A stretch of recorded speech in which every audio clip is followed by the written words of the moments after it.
We have got is a decision that will be announced soon. We have not made any announcements yet, but there will be certain reinforcements to Europe of equipment that we will keep in Europe and train with, organize with, etc. And so soon these decisions will be made public. The first announcement will involve across all of Europe the forward stationing of a heavy brigade set. These are tanks and armored personnel carriers, artillery pieces, support equipment. I think we all agree that in order to have a Europe whole, free, and at peace, we need to once again find a way to have a partner in Russia. For many years now, almost 2 decades, we've been trying to make a partner out of Russia, and in the past year here, we have found that we do not have a partner now. But we need to work through the situation, hopefully diplomatically, politically, to find a peaceful way ahead. And then I believe for a Europe whole, free, and at peace, and might I add, prosperous, we need to find that partnership in the future.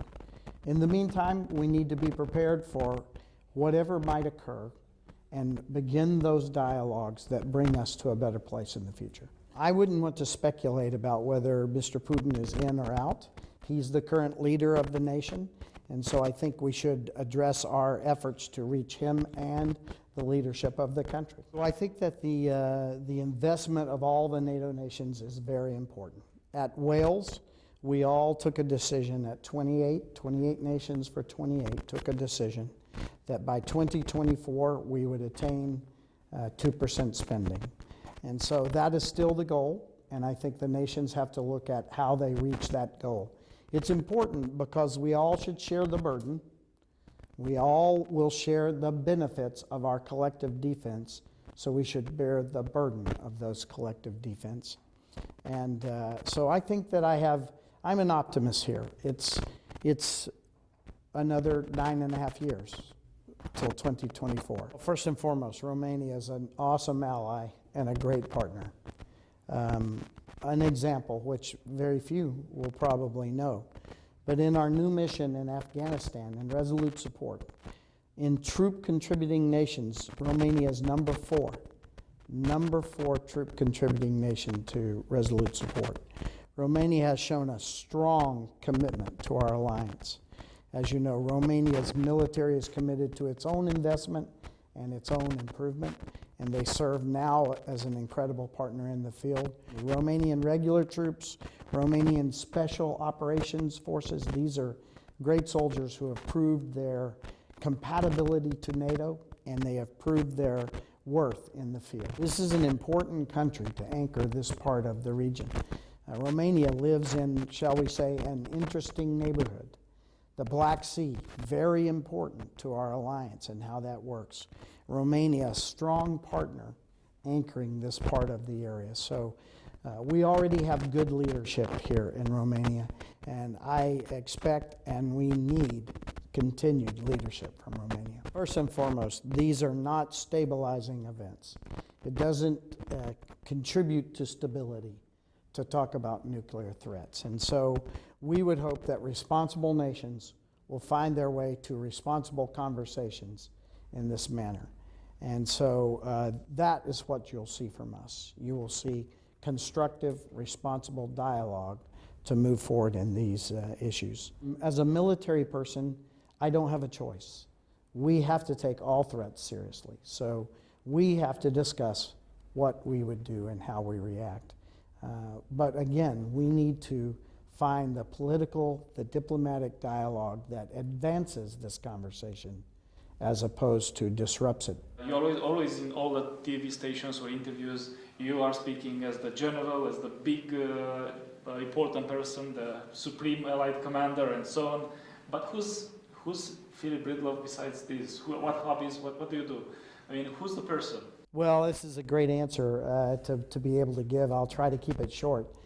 I think if you ask my staff, they will tell you that you can't talk to me for more than about 30 minutes before I will talk about my children. Okay. I think first and foremost, I am the father to 2 incredible young ladies and 1 amazing young man, all 3 of them fabulous athletes. My oldest one, a very highly placed triathlete in America. My second daughter, an Air Force nurse and a great soccer player.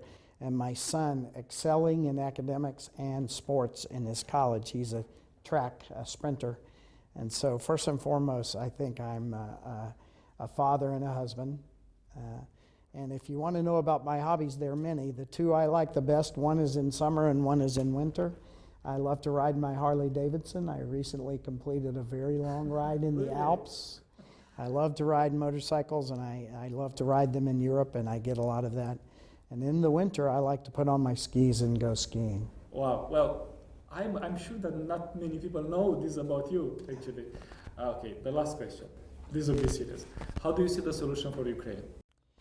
Well, I think that NATO has been very straightforward. Yes, that especially you. Yeah, first and foremost, it has to be a diplomatic and a political solution for Ukraine. How do we get to a diplomatic and political solution? What is the ingredients that bring all the participants to the table?